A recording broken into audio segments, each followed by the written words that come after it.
U zadnja 2 mjeseca je u nekoliko hrvatskih gradova održani su prosvjedi taksista. Nedavno je to bilo u Zagrebu. Prošli petak na tiskovnoj konferenciji kolega Grmoja je govorio o tom problemu. On je iznio čitav niz vrlo zanimljivih i zabrinjavajućih informacija na temelju predstavki koje su do njega došle, a iste takve informacije su nažalost došle i do mene. Naime, u svom govoru, u svom obraćanju javnosti kolega Grmoja se posebno osvrnuo na takozvane agregatore, to su dakle firme, domaće firme preko koje rade ove aplikacije Uber i Bolt. Broj nepravilnosti o kojima on govorio je strašan, a ono što je možda zaboravio reći ili možda nema informaciju jest da se tu radi i o strašnim, jako velikim poreznim prevarama. Naime, ti agregatori u pravilu, to je jedan obrazac ponašanja koji se prati već neko duže vrijeme, oni vam funkcioniraju tako da nakon 3 mjeseca kad su dužni platiti PDV jednostavno proglase stečaj, nestanu, otvaraju se nove firme na istim adresama i sve skupa se vrti u krug.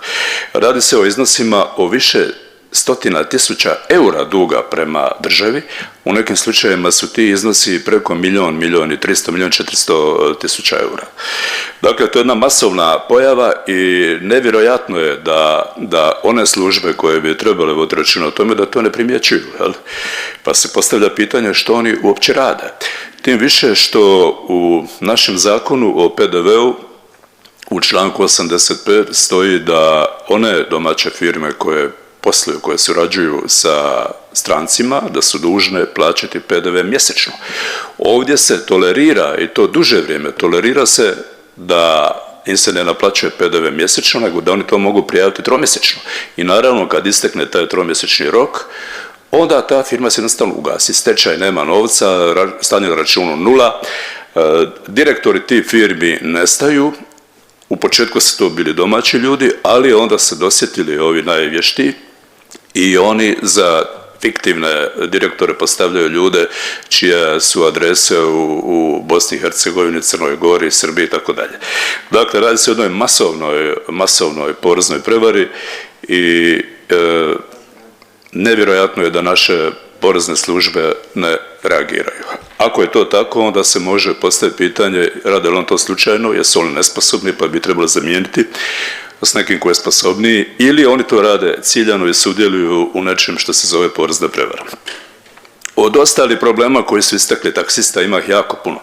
Ja bih ovdje posebno istakao nepostojanje regulacije cijena njihovih usluga.